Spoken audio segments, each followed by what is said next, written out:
Amado Padre Celestial, muchas gracias por este tiempo. Gracias Dios, y te pedimos que sea tu Santo Espíritu enseñándonos, que seas tú alrededor de nosotros, mostrándonos tu verdad, guiándonos, dirigiéndonos, Señor. Y te pedimos perdón también si hemos pecado, si nos hemos disgustado con alguien, si hemos ofendido, Señor, si hemos mentido, calumniado. Perdónanos, Padre, perdónanos. Nos despojamos de todo pecado, perdónanos, Dios. No queremos que nada tenga estorbo en este tiempo de enseñanza.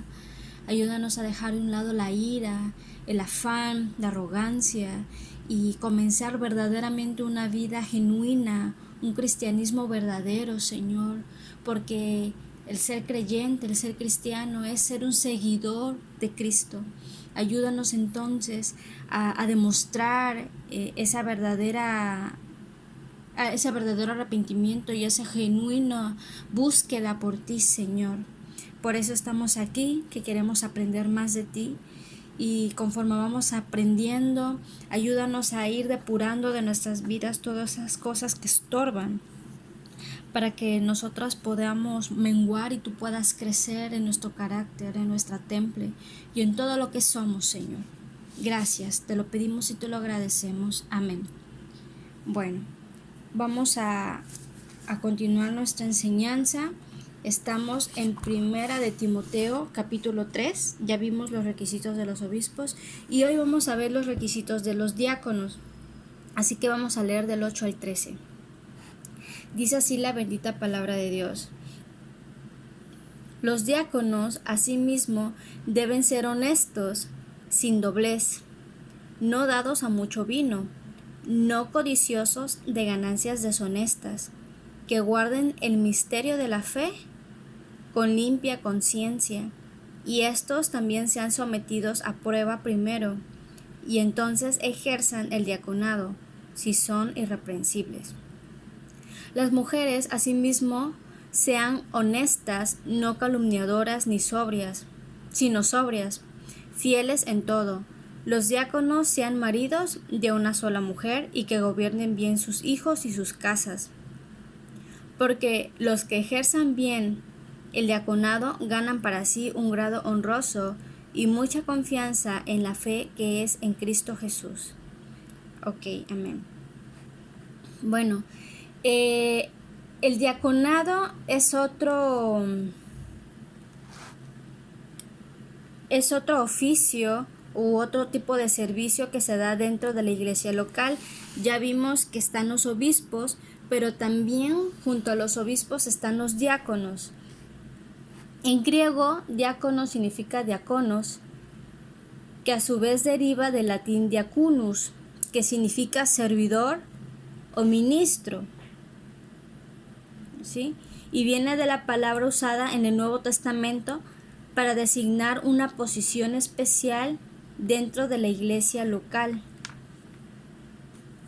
Los diáconos, sin embargo, no ejercen autoridad sobre la congregación como en el caso de los obispos, y sus tareas son eminentemente prácticas, ya que se trata de administrar la ayuda caritativa para los más necesitados en el orden social. Los diáconos se destacan en el servicio en la Santa Cena, en los ágapes que celebran la iglesia, reuniéndose para comer juntos y tener la comunión del amor cristiano. Y como otro punto importante podemos ver, vamos a leer Filipenses 1:1 para comprender un poquito mejor. Estamos en Filipenses 1:1. Fíjense lo que dice Pablo. Dice: Pablo y Timoteo, siervos de Jesucristo, a todos los santos en Cristo Jesús que están en Filipos, con los obispos y diáconos. ¿Se dan cuenta de este saludo? Dice, aquí podemos ver cómo el apóstol Pablo los designa en una íntima relación con los obispos, ya que ambos, obispos y diáconos, trabajan juntos dentro de la iglesia local. También, como acabamos de leer en este pasaje de Timoteo, los requisitos para el diaconado no difieren mucho de los obispos, ¿sí? No difieren mucho. Hay muchas cosas que son pues, casi iguales.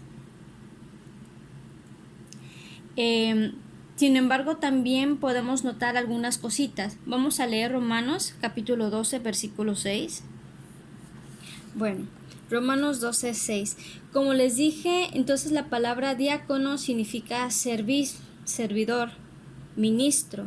Entonces, el ser diácono no es cualquier cosa. Romanos 12, versículo 6 dice así: de manera que, teniendo diferentes dones, según la gracia que nos es dada, si el de profecía, úsese conforme a la medida de la fe. O si de servicio, fíjense, en servir, o el de enseñanza en la enseñanza, y ahí continúa con otro tipo de dones. Entonces, podemos darnos cuenta que el servir es un don especial. No cualquiera tiene el don de servicio, ¿sí? Entonces, algo importante de ser diácono es que tiene este don de servir. También vamos a leer 1 de Corintios, capítulo 12, versículo 28. Y acá estamos en Corintios, hasta el 28. Dice, y aún nos puso Dios en la iglesia, fíjense, aún nos puso Dios en la iglesia. Primeramente apóstoles, como Pablo, que era apóstol. Luego profetas. Lo tercero, maestros. Luego los que hacen milagros. Después los que sanan. Los que ayudan, aquí está, los servidores, los que ayudan. Los que administran, los que tienen don de lenguas, y bueno, ya empieza a explicar, ¿no? Entonces vemos cómo los que ayudan, los que sirven, Dios los puso dentro de la iglesia. Y esto es tanto para un hombre como para una mujer. ¿Ok? Vamos a regresar a nuestra lectura inicial. Entonces, y ya después de que ya vimos qué es un diácono y cuál es su función principal, vamos a ver los requisitos que debe de cumplir un diácono, requisitos morales y espirituales. Dice que deben de ser honestos, ¿sí? Es algo que tiene en común con un obispo. Ser honesto significa que tienen que tener el valor, es un valor, de ser sinceros, de ser rectos, tanto de ánimo y en cuanto a integridad en el modo de obrar, en el modo de dirigirse. ¿Sí? Ahora también dice que sin doblez. Esta parte de sin doblez es algo interesante.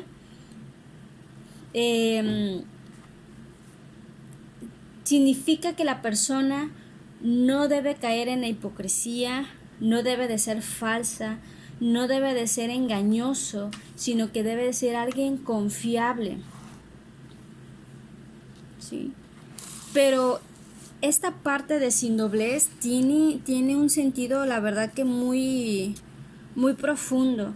Sin doblez viene del griego diálogos, que significa hablar con dos voces. Decirle una cosa a una persona y otra distinta a otra. Si tenemos en cuenta que un diácono visita también la casa de los hermanos y que muchas veces se encontrará en problemas complicados y que quizá se verá tentado a eludir el enfrentamiento con un poco de oportuna hipocresía, entonces se debe de tener cuidado. Entonces, el diácono debe tener claro que su función es servir, ser útil, ayudar en nombre de la iglesia y en necesidades prácticas como comida, vestimenta, ayudando al necesitado, y por ello debe de ser una persona confiable, sin doblez. Cuando el cristiano o el creyente no se deja seducir por una manera liviana en su conducta, poco a poco el diablo se va metiendo como la levadura en la masa, al punto que la conciencia se insensibiliza y empezamos a ser cristianos de doble personalidad, falsos, Y esta hipocresía es la que más daño hace al cuerpo de Cristo, que es la iglesia. Aquí quiero dejarles este consejo dentro de este ejemplo de no tener doblez. Debemos tener valor de hablar siempre la verdad de la palabra de Dios, no dejándonos engañar por el diablo, pensando, ¿y si le digo al hermano que está mal y se ofende? Yo creo que quizás algunas veces nos ha pasado esto. Entonces debemos hablar la verdad en amor. Y es mejor que se ofenda quizás el hermano, pero debemos hablar con amor. No debemos de encubrir nunca la verdad. Y tampoco debemos encubrir si está una persona actuando de manera incorrecta. A lo mejor no se ha dado cuenta de su error, porque nadie se ha tomado la valentía de decirle las cosas, ¿no? Entonces, una corrección puede salvar a esta persona de su error, puede salvar a la iglesia de ser herida y de ser lastimada, y a nosotros mismos también, porque la palabra de Dios dice que el que sabe hacer lo bueno y no lo hace, le es pecado. Hay una ilustración muy llamativa en el libro y en la película del Peregrino. Muchas de ustedes ya hermanas, les he comentado de esta película. La verdad se la super recomiendo. Si no las han llegado a ver, algunas ya la vieron. Pero en esta película de Juan Bunyan se describe una ciudad llamada la ciudad de buenas palabras. Así se llamaba esta ciudad. En ella viven Voluble, el señor contemporáneo, el señor buenas palabras, cuyos antepasados pusieron nombre a la ciudad. También está el señor halago y el señor dos caras. También vivía ahí el señor cualquier cosa y el ministro de la parroquia, el señor dos lenguas. Y toda esta sátira del escritor es la proyección figurada de lo que puede pasar a la iglesia si se deja llevar sutilmente por la falsedad y la hipocresía, y mucho más cuando un líder, en este caso, si estamos hablando del diácono, tiene doblez en su corazón. Entonces debemos de tener mucho cuidado con la doblez.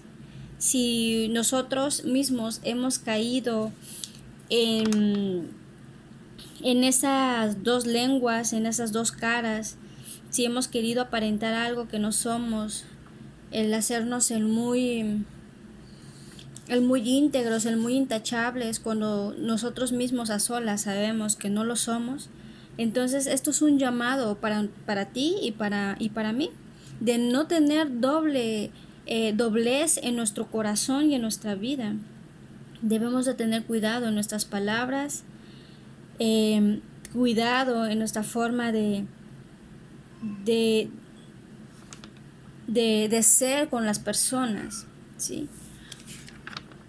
Y ya sabemos que poco a poco, si permitimos este clase de situaciones, de conductas livianas en nuestra vida, pueden traer una insensibilidad a nuestra conciencia y ser cristianos de doble personalidad, hipócritas. Y esto es precisamente lo que Pablo quería evitar en cuanto a los líderes como diáconos dentro de la iglesia local. Tener a un diácono o a un obispo con este problema sería algo muy perjudicial para la iglesia local. Ahora otro ejemplo, dice, no dados a mucho vino. ¿Sí? Esta parte se parece a la de los obispos, nada más que los obispos dice no dados al vino, y aquí dice no dados al mucho vino. Quiere decir, así es como si se entendiera como si se diera un grado permisivo en cuanto a la bebida. Sin embargo, esta frase quiere decir que no debe, que el diácono no debe de ser amador del vino o de las bebidas alcohólicas. Y mucho más si esta persona, antes de conocer a Jesucristo, tuvo problemas con el alcohol, tuvo problemas, entonces es mejor que lo deje de tajo, no vaya a ser que esa sea una puerta para que vuelva a entrar ese problema de alcoholismo a la vida de ese ministro, de ese servidor. Ahora, otro ejemplo, otro requisito es de no codicioso de ganancias deshonestas. ¿Sí? Eso también es igual a lo de los obispos. En este punto, requisito de no codicioso de ganancias deshonestas, podemos ver en Juan capítulo 10, versículo 13, dice: así que el asalariado huye, porque es asalariado y no le importan las ovejas. ¿Sí? Al asalariado no le importan las personas, sino seguir trasquilando a la gente con el fin de mantener un estilo de vida ostentoso, dejando a un lado la piedad. Entonces, este es el problema de la codicia, ¿sí? La palabra opuesta a piedad es impiedad. Es decir, que estos hombres codiciosos y avaros para Dios son personas que se han convertido en personas impías, en personas sin temor a Dios, y por lo tanto ya no los considera como sus siervos, como sus ministros. ¿Sí?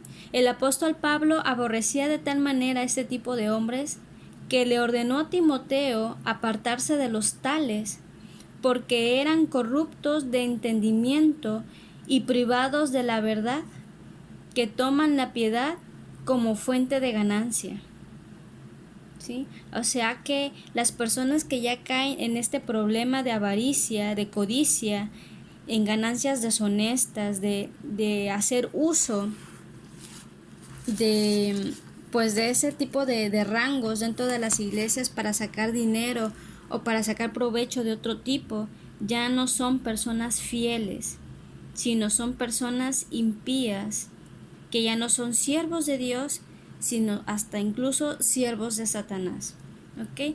Esto lo podemos leer en 1 de Timoteo, capítulo 6, versículo 5. Bien, el otro requisito es que guarden el misterio de la fe con limpia conciencia. Eso está en el versículo 9. Esto de guardar el misterio de la fe significa que han comprendido la revelación del Evangelio de Cristo. Son aquellas personas, el diácono debe de guardar, debe de mantener y vivir la sana doctrina enseñada por Jesús y por los apóstoles. Como dicen Hechos, la iglesia primitiva, o sea, la iglesia de antes, continuaba en la doctrina de los apóstoles.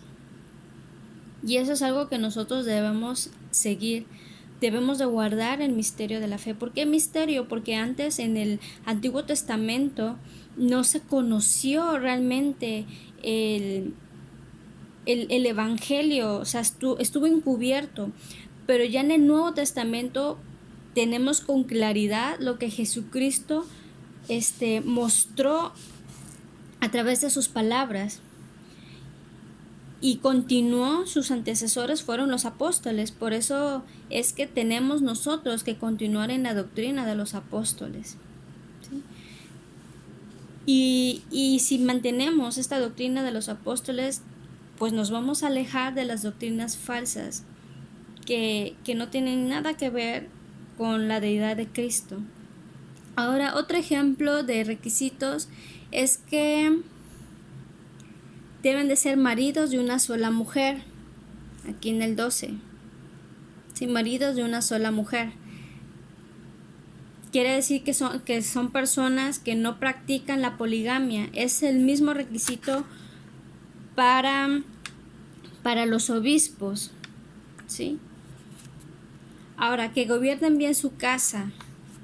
Quiere decir que tienen que tener hijos en sujeción con toda honestidad, que el diácono debe de ejercer su autoridad sobre su propia familia, sin ser por supuesto un dictador, como lo dice Tito capítulo 1 versículo 6. Dice que sus hijos deben de ser creyentes y deben de tener un buen testimonio. Entonces es algo en conjunto. El que gobierne bien su casa, sino que debe de tener orden dentro de su hogar, no debe de tener problemas con su esposa, ni problemas con sus hijos, sino una familia saludable, y tanto que su esposa como sus hijos deben de buscar y conocer la palabra de Dios, deben de ser creyentes.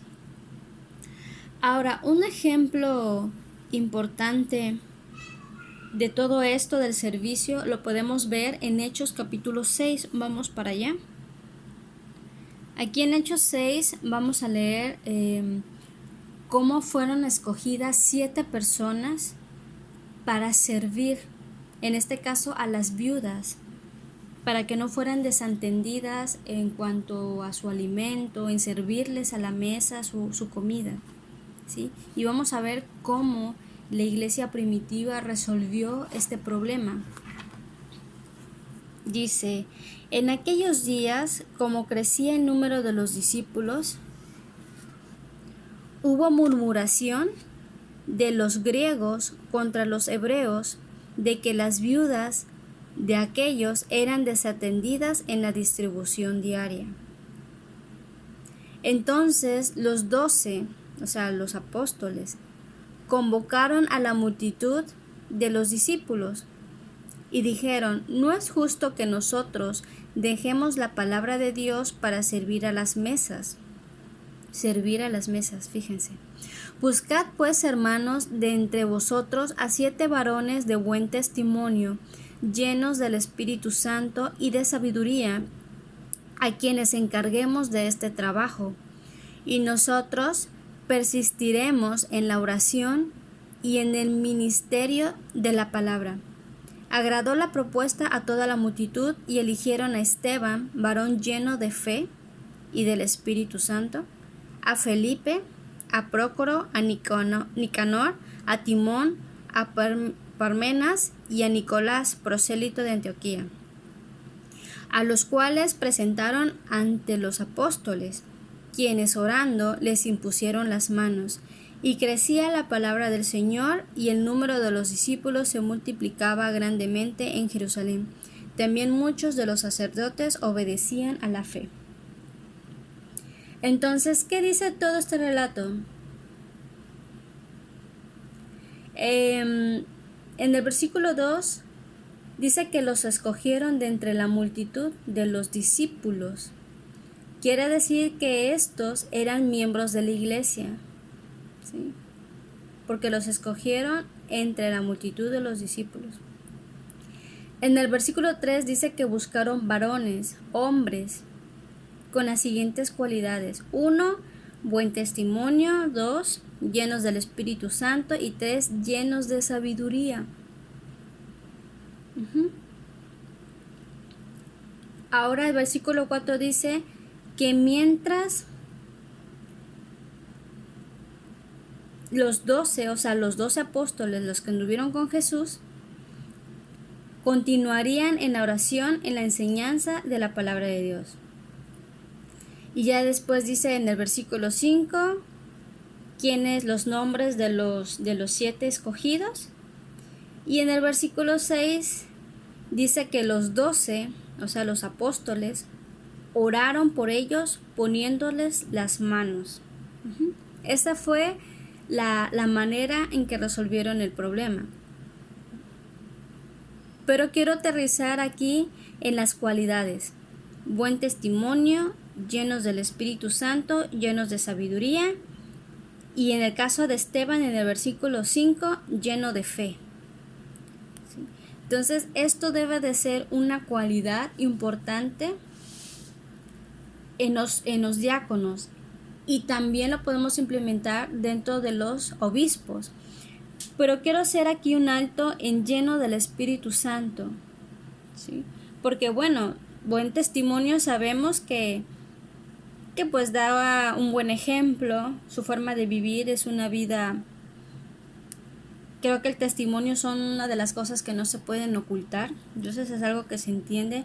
Lleno de sabiduría, pues que habla con sensatez, y que tiene la gracia de Dios a su manera en su modo de hablar, en su manera de aconsejar, se le ve la sabiduría.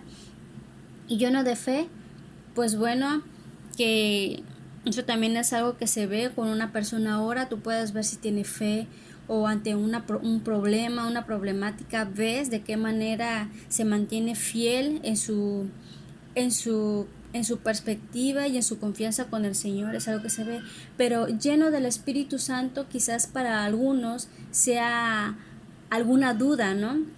Genera alguna duda. Entonces vamos a leer Efesios capítulo 5, versículo 18. Bueno, ya estamos en Efesios. En el 18 dice: no os embriaguéis con vino, en lo cual hay disolución, antes bien sed llenos del Espíritu. Aquí vemos que la E de Espíritu está con E mayúscula, por lo cual significa Espíritu Santo, ¿sí? Si estuviera con la E minúscula, se referiría al espíritu del ser humano. Por eso dice: antes bien sed llenos del Espíritu. Como nos podemos dar cuenta, está escrito de un modo imperativo y en plural. Sed llenos del Espíritu, ¿sí? Entonces podemos entender que es la voluntad expresa de Dios que los creyentes en Él sean llenos de su Espíritu, ¿sí? En el original griego, este mandato está en voz pasiva, y por lo que se podría traducir como: déjense ser llenos del Espíritu Santo, déjense guiar, controlar e influenciar. También está en tiempo presente, lo que indica que se trata de algo habitual. Esta debe ser la experiencia diaria del cristiano, porque cada día vamos a necesitar de su control, de su influencia, de su dirección. Vamos a leer Gálatas, capítulo 5, 16. Bueno, ya estamos en Gálatas, capítulo 5, versículo 16. Dice: digo pues, andad en el Espíritu, y no satisfagáis los deseos de la carne, porque el deseo de la carne es contra el Espíritu, y el del Espíritu es contra la carne, y estos se oponen entre sí para que no hagáis lo que quisiereis. Pero si sois guiados por el Espíritu, no estáis bajo la ley, ¿sí? Aquí se refiere a la ley del pecado, la ley carnal, ¿sí? Entonces, ¿qué nos está diciendo Gálatas? Que vivir en el Espíritu y bajo la influencia del Espíritu debe de ser un estado permanente en la vida del creyente, en la vida del Hijo de Dios. Este debe de ser un estado permanente, continuo. Y si queremos ser llenos de su Espíritu, debemos evitar el pecado. Debemos dejar la práctica pecaminosa. ¿Por qué? Porque cuando nosotros practicamos el pecado, el Espíritu Santo se entristece y se aparta. Entonces, si se aparta, entonces no estaríamos viviendo y no estaríamos llenos del Espíritu Santo. Ese es el problema actual de muchas personas dentro de las iglesias. Vamos a leer Efesios capítulo 4, versículo 30. Ya estamos aquí en la parte morada. Dice: y no contristéis al Espíritu Santo de Dios, con el cual fuisteis sellados para el día de la redención. Por eso en el 31 dice: quítense de ustedes toda amargura, enojo, ira, gritería, maledicencia y toda malicia. Antes bien, sed benignos unos con otros, misericordiosos, perdonándoos unos a otros, como Dios también os perdonó a vosotros en Cristo. ¿Sí? Entonces, no podemos seguir viviendo nuestra vida igual si es que nos decimos ser creyentes. Porque una persona que vive en este estado, como lo dice el 31 y el el 31, enojo, gritería y todas esas cosas, estamos con el espíritu completamente lejos de nosotros, ¿sí? Entonces evitemos la práctica pecaminosa y acerquémonos a Dios confiadamente al trono de su gracia para ponernos a cuentas con Él y vivir una vida en santidad, en búsqueda con Él. Vamos a leer 1 Corintios capítulo 6, versículo 19.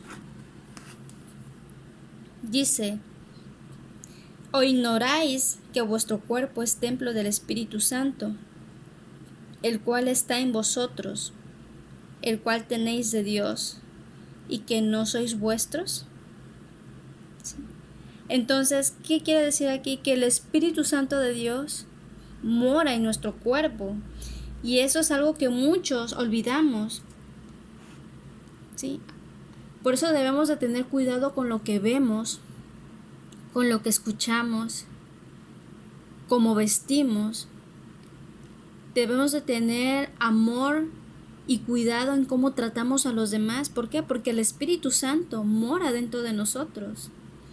En apariencia andamos solos por la calle, pero en realidad es que Dios está viendo todo lo que hacemos y el Espíritu Santo está dentro de nosotros.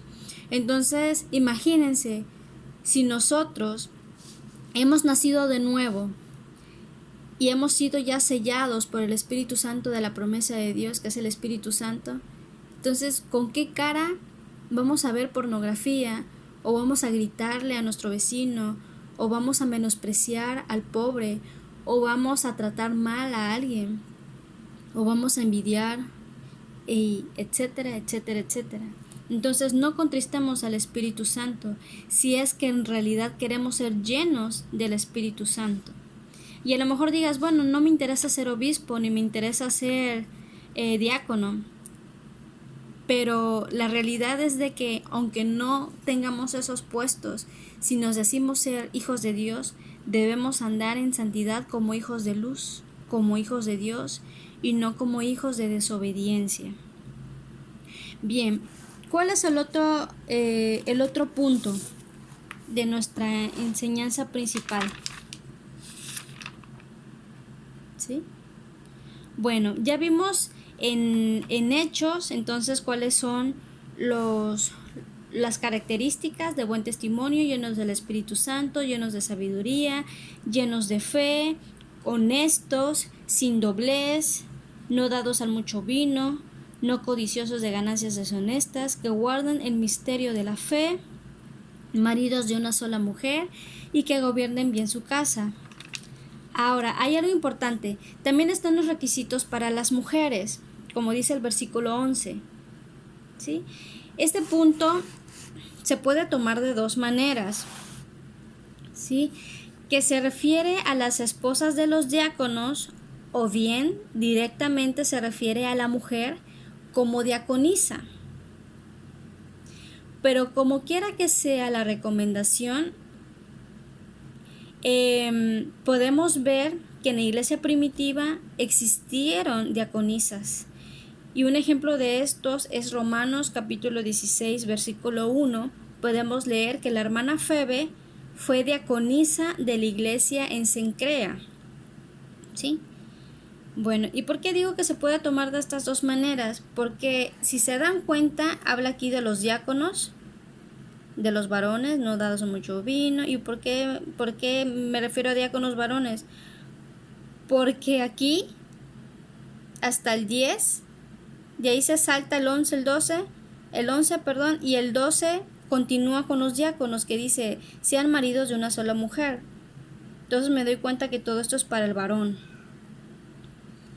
Y cuando se refiere a la mujer no dice, y la diaconisa sea honesta y nada de eso, sino dice, la mujer asimismo sea honesta, no calumniadora, sino sobrias, fieles en todo. Por eso aquí como que la diferencia, pero no es que sea tal cual así. Por eso les digo que se puede tomar de dos maneras, que se pueda referir a las esposas de los diáconos o directamente a la mujer como diaconisa, porque de todas maneras en la Biblia sí existieron diaconisas. como Romanos capítulo 16, versículo 1, con nuestra hermana Febe. Bueno, entonces, ¿cuáles son los requisitos? Dice que debe de ser honesta. Quiere decir que debe de ser digna, honorable, íntegra, recta, sin doblez. Aquí la parte de honestas entra también lo de sin doblez, que ya vimos. No calumniadoras. Quiere decir que es un atributo, por ejemplo, esto lo busqué en el diccionario. El no calumniar es un atributo o imputar falsamente a una persona palabras, actos o intenciones con el fin de perjudicar. Qué interesante. Ahora, sobrias quiere decir que debe de ser una mujer moderada, discreta, en especial en el comer, en el beber, en la forma de hablar o de moverse, o en sus costumbres. Debe ser sencilla y sin adornos superfluos. Ahora dice, fieles en todo. Fiel, la palabra fiel significa, según el diccionario, que debe de ser firme, constante en sus afectos, ideas y obligaciones, y cumplir con sus compromisos hacia alguien o algo. ¿Sí? Y bueno, y ya en el versículo 13 dice, porque los que ejercen bien el diaconado ganan para sí un grado honroso.